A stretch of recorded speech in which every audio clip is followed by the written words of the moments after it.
We're starting. Okay. Yeah, go ahead and tweet something. All right. Let me see if I can do it. Links thing. What the hell is this? Talking Tuscaloosa is live on what are we live on? Google Hangout, YouTube, our YouTube channel. I'm kind of glad you can't see me. I am 3 shades of butt right now, man. I'm telling you, I've had a whirlwind. I'll tell you about it here when we get started. Just tell me when you're done typing on your Commodore 64. On my iPhone 2 or whatever this is. Check us out or listen to the podcast. You get an upgrade? Yeah, that's right. I moved up from the iPhone. I had the only iPhone flip phone.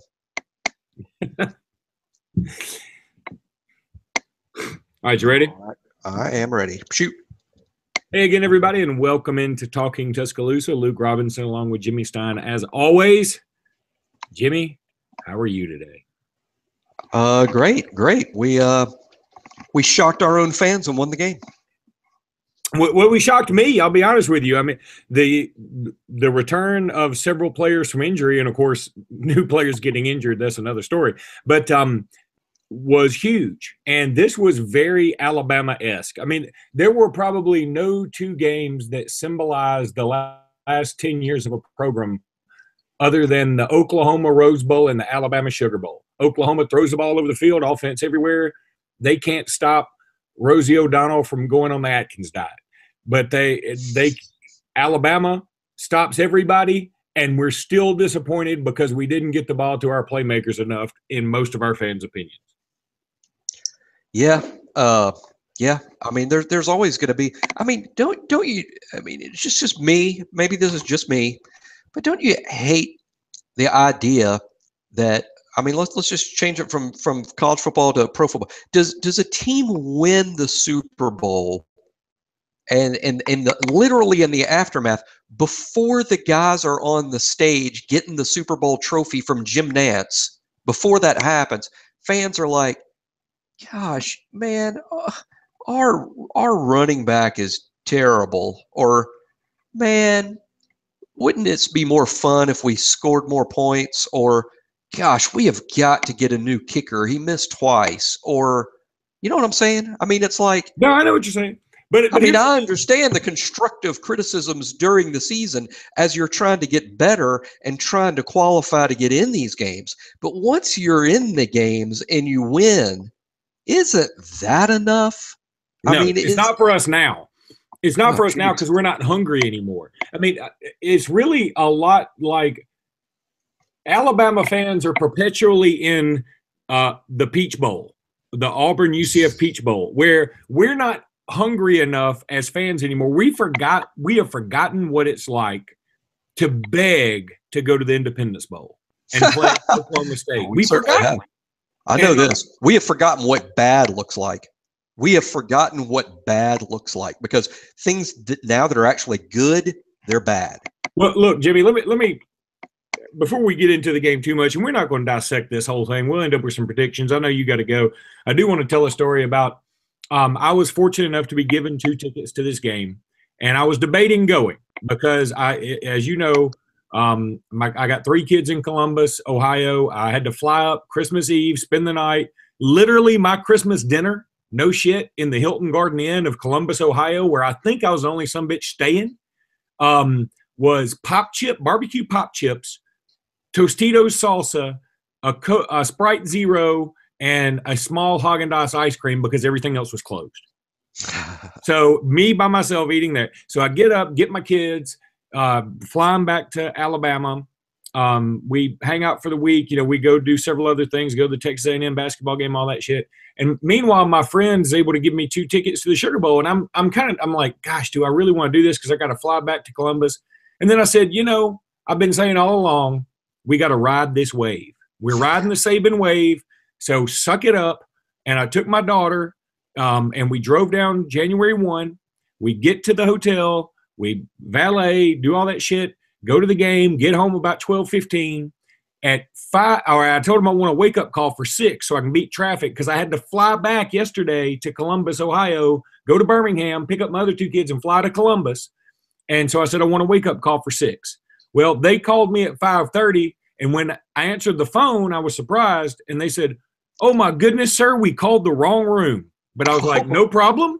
I said, "I need to get up. I want to beat traffic." They said, "Well, we'll have your car waiting in valet." I go downstairs to get my car. They said, "It's coming around the bend any minute now." About 30 minutes later, I realized it's not coming around the bend. And then they tell me, "Okay, now we see it coming." It wasn't my car. Then they say, "Sir, are these your keys?" And I said, "Yeah. And they should be in the car that's coming around." They said, "No, we can't find your car." It was 2 hours until the valet found my car. So instead of getting up early and leaving to beat traffic, I'm dead in the middle of the shit. I have to drive back to Birmingham, pick the other 2 kids up, fly to Columbus, spent the night last night when it was 0 degrees, no shit, 0 degrees. 0 degrees. There was no degree. There was no degree. There was no degree. There was no Celsius, no Fahrenheit, no Kelvins, no none of that shit. Is it Calvin or Kelvins? I think there may be a Calvin too. I don't know.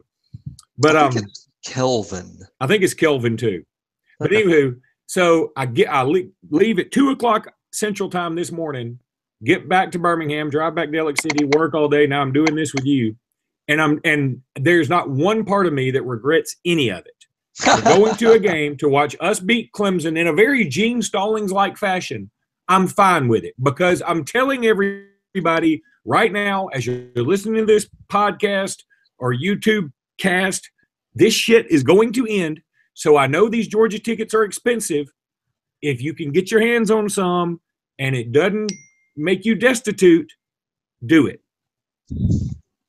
It is going to end. It is going to end. I mean, it won't be like this to say it won't be like this forever is ridiculous. Of course it won't be like this forever. It may not be this for another 2 years, 3 years, 5 years, if that. I mean, who knows when Nick's going to go to the house and I think just from the aftermath of the Clemson game, all of my dire predictions about what our program is going to look like the moment Nick leaves, I've been underestimating it. It's just going to be, it's going to be a miserable place. And I know everybody hates that and they get mad at me when I say that. I'm 1,000% sure I'm right. Our success has created a monster that is swallowing up the program. That's why we do things like say, yeah, we beat the number 1 team by 18 points in the national semifinal. No one thought we would win, but should have been worse. We could have scored 50 if we were better. If we, if the quarterback wasn't so terrible, we would score 50.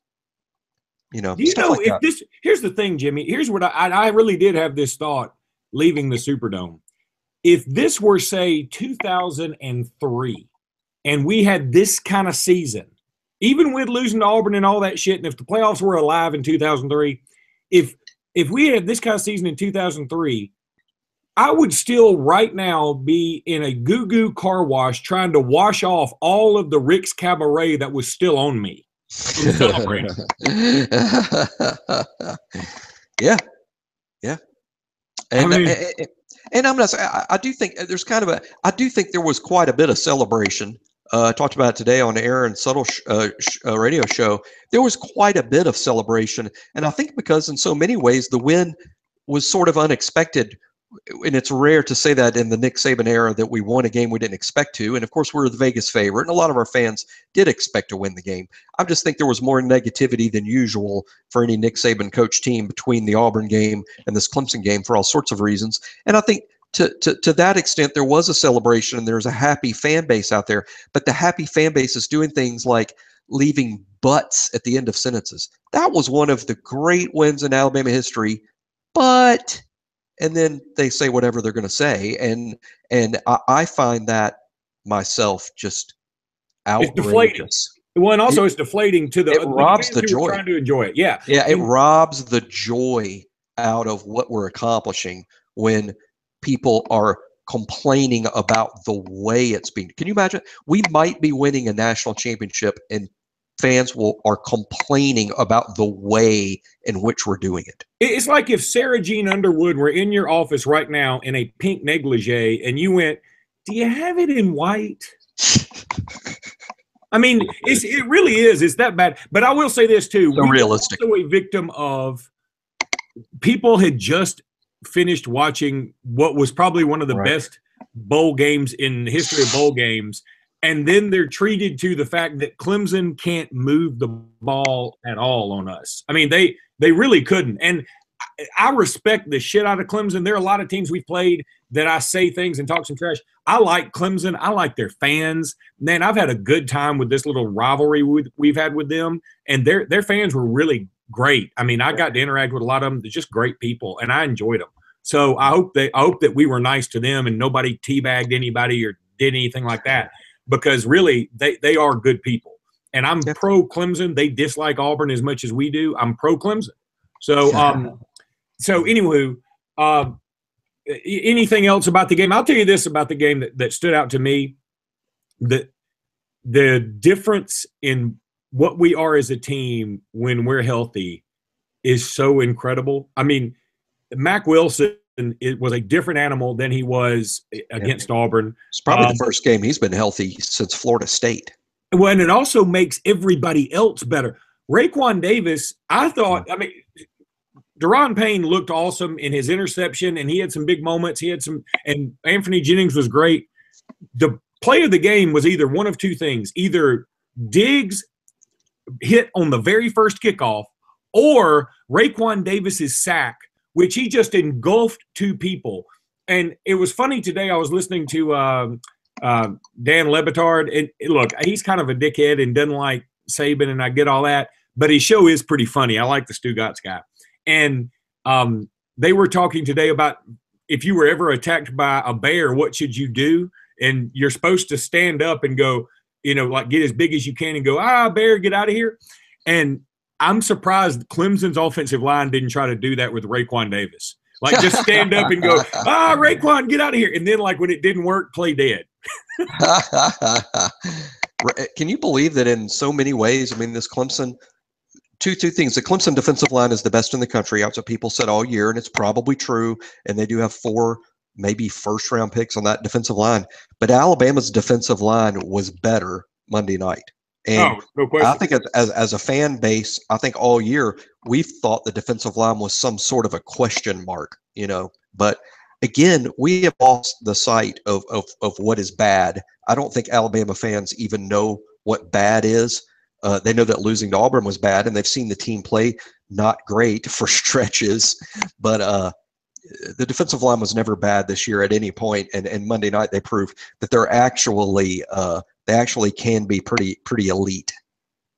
Anthony Jennings gets hurt, and it's one of those fluttering wings of a butterfly can cause a hurricane in Thailand or whatever the hell that saying is. People are quick to blame Brian Daboll for Anthony Jennings' injury because we didn't run the ball enough. And I see where they're coming from, but how in the hell are you supposed to know that? I mean, I think you could easily just as easily blame Saban for saying, hey, let's get some of our main guys out of there when it's 24-6 with 2 minutes left or 3 minutes left or whatever it was. Make that argument as well. Yeah. Good commentary. Thank you. Yeah, sorry. The phone just started blowing up. Live radio. Yeah, phone just started blowing up. And I lost my train of track there. Actually, my phone was ringing about my tickets for Monday. So that's. Did you get them? Yeah, just now. I mean, just now, like live on the air. If you know of 2 more tickets, you have a co-host that's looking. You're in the market. I'm in the market like the big time. I just told everybody else to spend $2,000, but they don't understand. I just spent a lot of dollars myself down in New Orleans. And so daddy's broke. I've got 4 children because I guess the Wiggles turned me on. I don't know what it is, but I keep having children. And so my Christmases keep getting more expensive. Yeah, well, kids will do that. They're like the reverse ATM machines. Like Oh yeah. reverse ATM machines. There's going to be just feeding money in there. Now you're saying about Anthony Jennings about getting hurt. What was the what was the main point there? Well, the main point is that I mean, it was just talking about how other people are getting the blame for him being hurt, and it Oh really yeah, one yeah. of those things. That's Alabama's just been bitten by the injury bug this year. It comes and goes. It strikes different teams at different times. It's our turn over the barrel. I still think we can win this Georgia game. I mean, look, Terrell Lewis. You saw what he did the other night. I think he can be very, very good. I mentioned Raekwon. Deron Payne's going to step his game up. The one thing that concerns me about Georgia is not their talent. Their talent is great. I just think Alabama's maybe got a little more. It's not the coaching. I think Alabama's got an advantage. It's not the quarterback. Even with the way Jalen Hurts has been playing, and it hasn't been great, I think we still have an advantage. It's Georgia and team of destiny bullshit.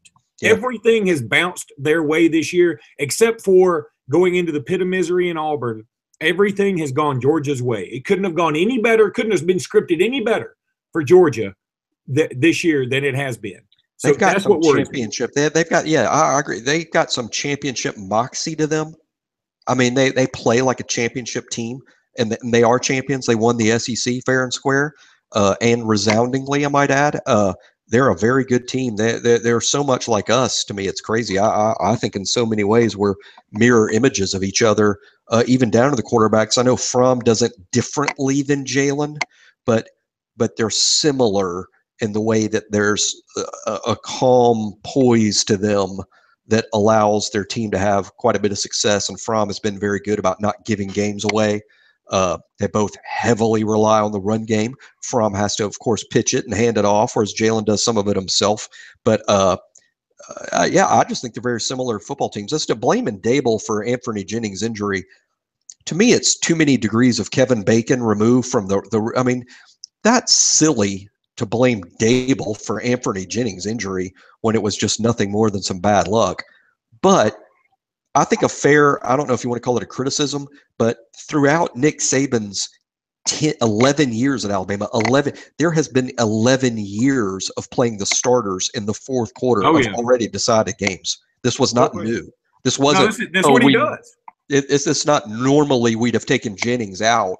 No. So I think in so many ways this was just bound to happen.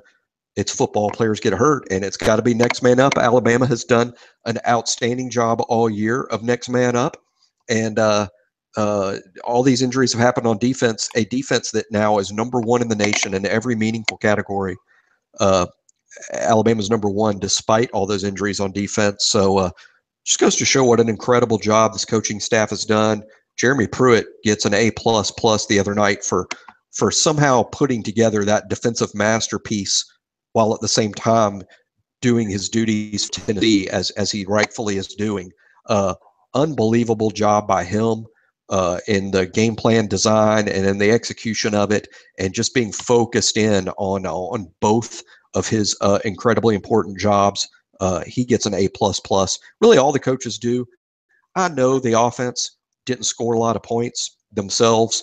I know the offense can be a little frustrating at times, but hey, when you get a lead, when you get a lead and you're playing great defense, if you step on the gas, if you step on the accelerator, why are you doing that?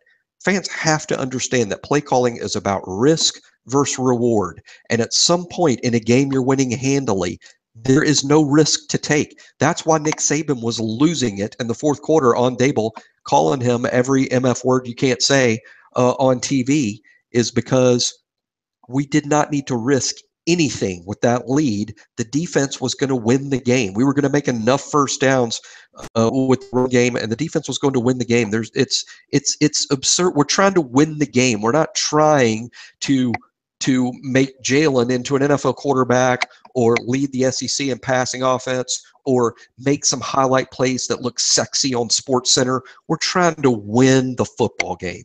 And we do it better than anyone has ever done it in the history of the sport.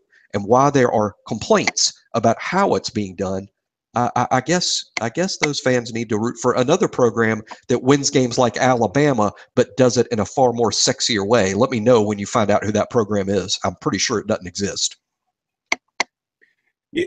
Yeah, Oklahoma's pretty damn sexy, and Yeah, Baker sitting at Mayfield home. is now grabbing his crotch back in Norman. That's right. They're sitting at home.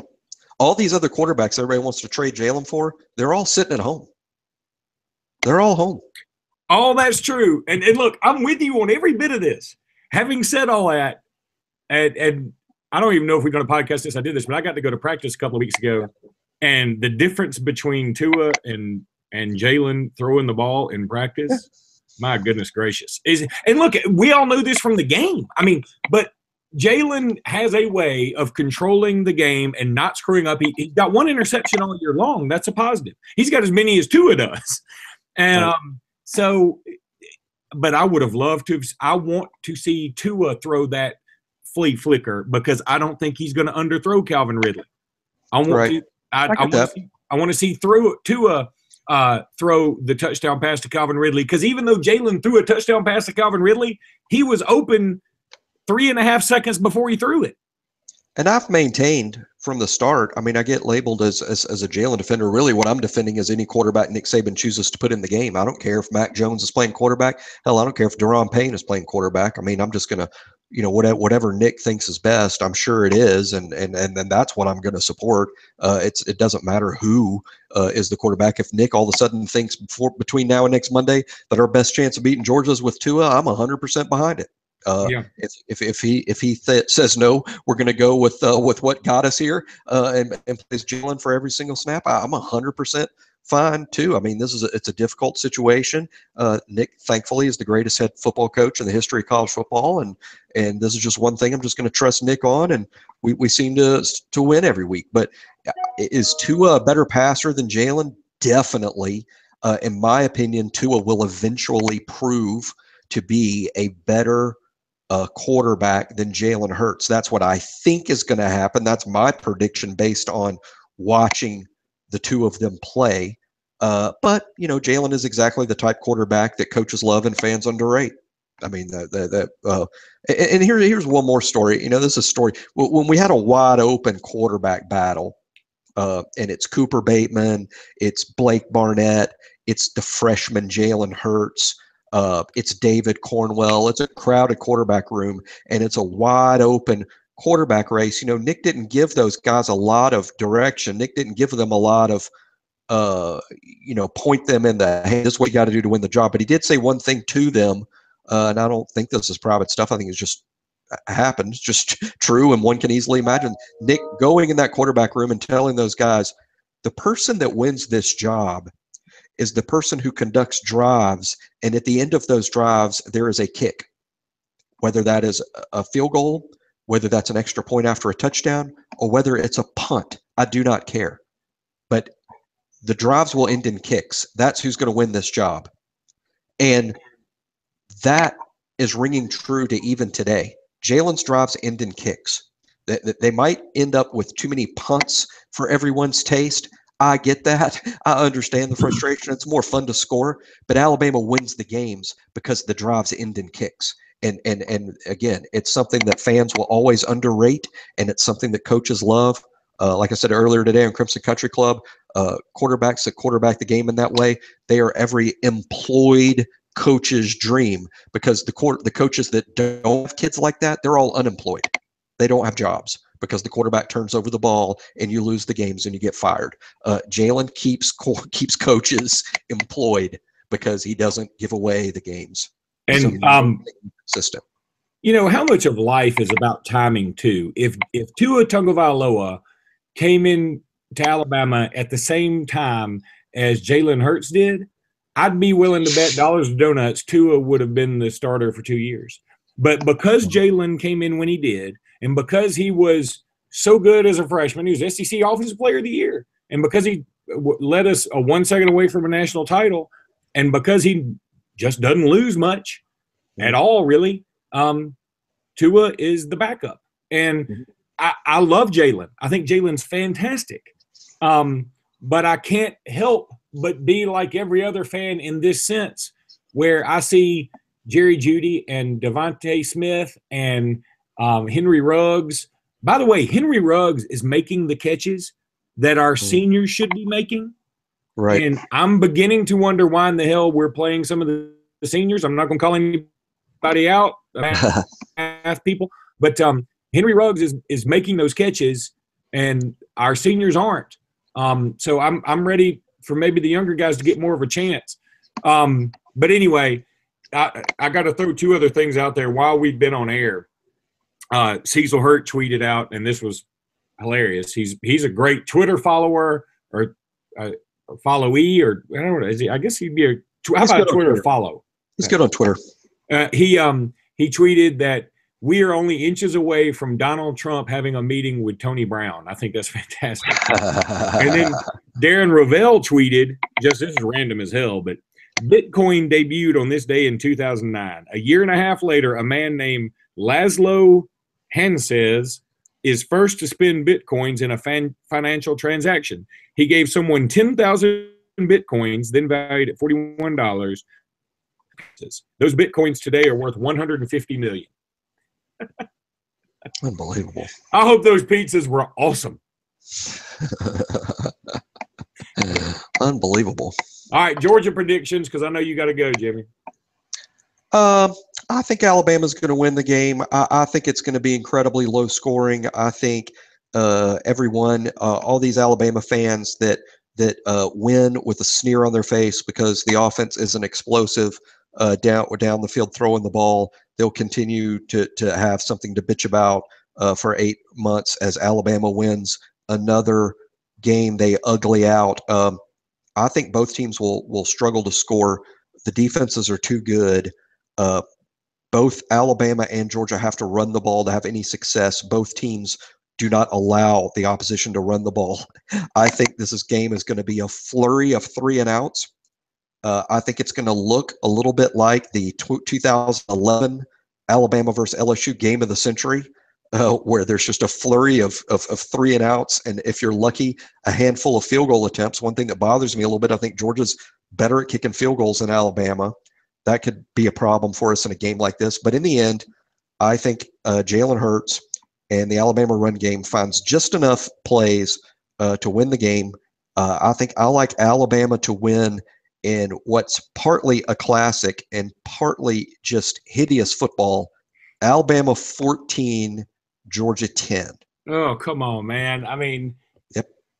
Okay, I'm going to go Alabama. You're complaining about winning the national championship already. I'm complaining about your shitty prediction. Listen, we haven't won it yet. If you're going to predict, I mean, I'm going to say 40, you know what? 48, 45. Pop up. I predicted Clemson to win, so I'm going to say Georgia wins 30-27. Man, if we scored 27 points, I'll almost be excited, even though we lost.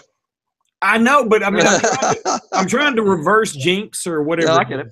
I get. Hey, whatever works. I mean, I actually picked Alabama to win 24-21 last week. I got the 24 right.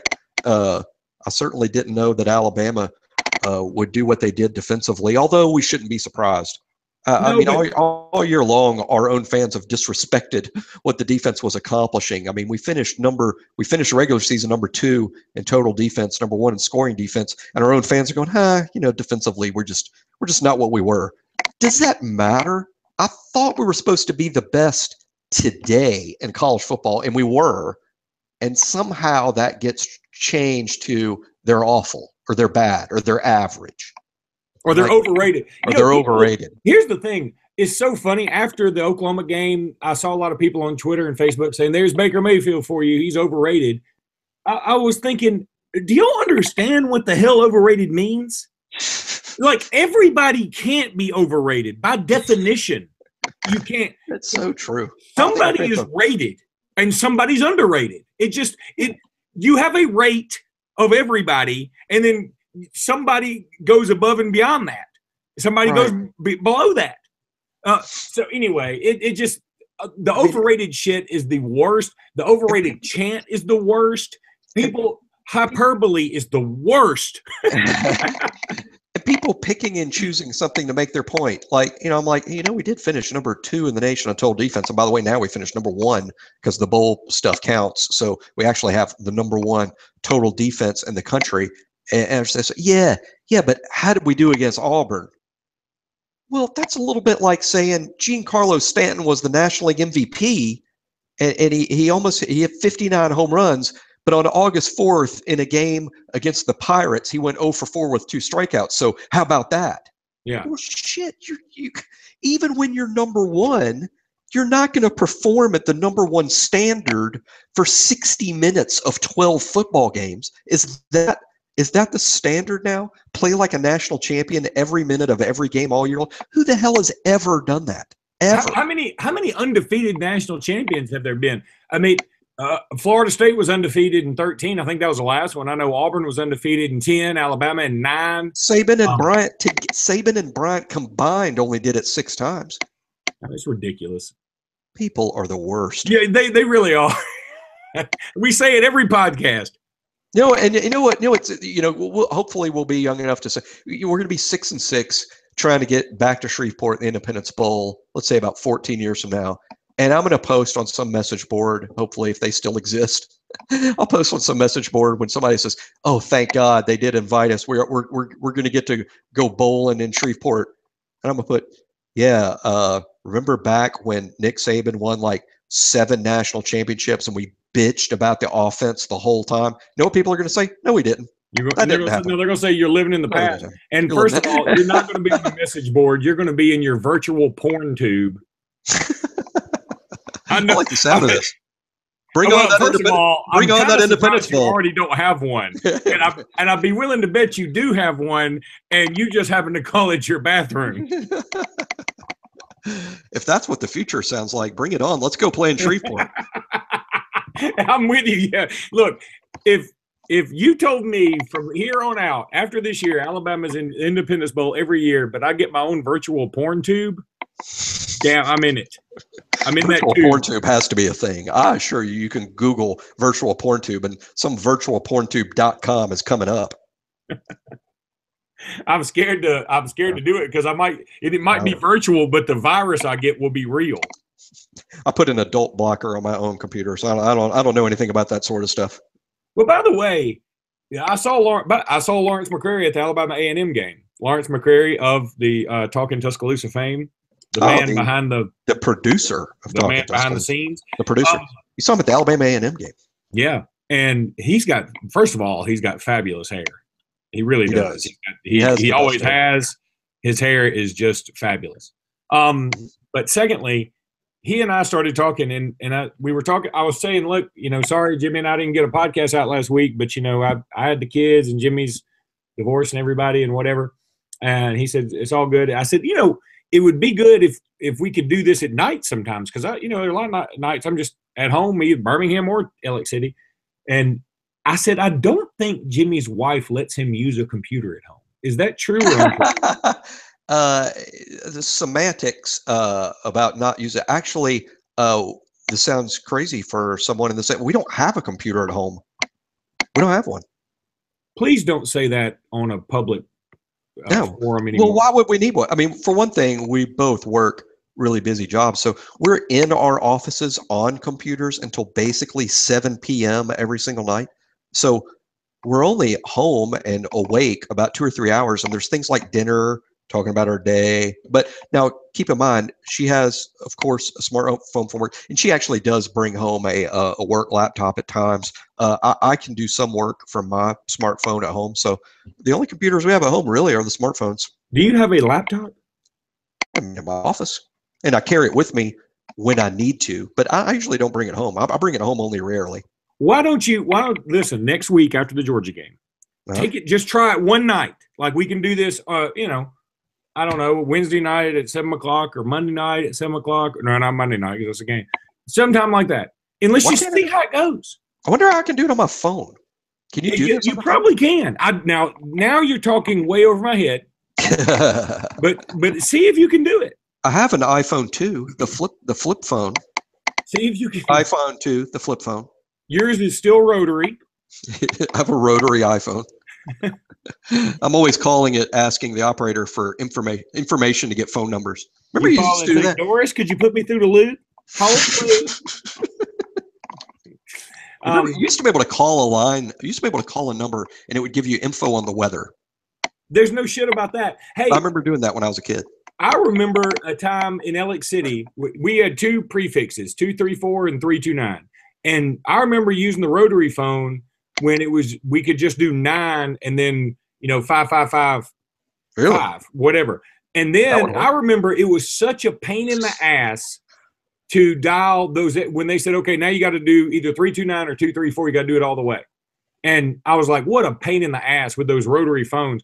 Louis C.K. has he's, a pretty horrible person when it comes to sexual misconduct, but he's damn funny. He said he had a whole bit on, remember when we had rotary phones? And he said, when you had a friend who had 2 9s and a 0 in their number, you'd be like, how much do I want to talk to this son of a bitch? That is funny. All right, so you say 14-10 or 14 to 10, and you're saying we 30-27 Georgia lose 30-27. Yes. We'll see. See I you would next week imagine on Talking Athens. The truth is going to be somewhere in the middle. I'm sure as they. No, I just think that I think we're going to try to run the ball and it's not going to work often. Oh God. And they're going to try to run the ball and it's not going to work often. And both teams will throw the ball and it will be a little scary. And then both teams, but you know what? Let's go back to running the ball. And it's going to be two teams trying not to lose the game for 60 minutes. That's sort of what I see here. In the end, I think Alabama wins the game because they have a couple more good players than Georgia. But hey, Georgia's a really, really good football team. If they are to beat Alabama, they're a very worthy national champion. That's a legit team with a lot of really good players. They're obviously well coached. And, if Alabama ends up a player too short, I don't think we should be really surprised. I think one thing people will immediately blame the quarterback. I'm going to say, well, I think that's a factor, but another factor was injuries. I mean, what would we look like with Sean Dion Hamilton out there, and with Anthony Jennings out there, and with Hootie and all the guys that are hurt? Although Deontay Thompson, by the way, played very well. I thought he played better than Hootie's been playing. Frankly, yeah. I mean, Deontay's a better pure athlete than Hootie. I bet you Deontay responded in game conditions even better than the coaches assumed he would, and it shows that at least one safety spot next year is going to be in pretty good hands. With number 14 out there, but yeah, I think it's going to be low scoring and both teams trying to run the ball against immovable objects. All right, boy, that Roquan Smith is one hell of a player for them. Man, that guy's good. If you hadn't seen Georgia play a lot, you fans out there that haven't seen Georgia play a lot, that I think he's number 3. He's got some Reuben Foster in him. He does. I mean, he checks every box. He's going to be a great pro. He's very smart, but he's also extremely physical and very athletic. All right, 14-10. All right, buddy. Well, hopefully you'll find me 2 tickets. Next week, I'll be looking right now. I'm about to talk to a ticket guy right now. Let me know what you find out. Okay. Roll Tide, everybody. Roll Tide. All right, buddy. See you. See you. All right.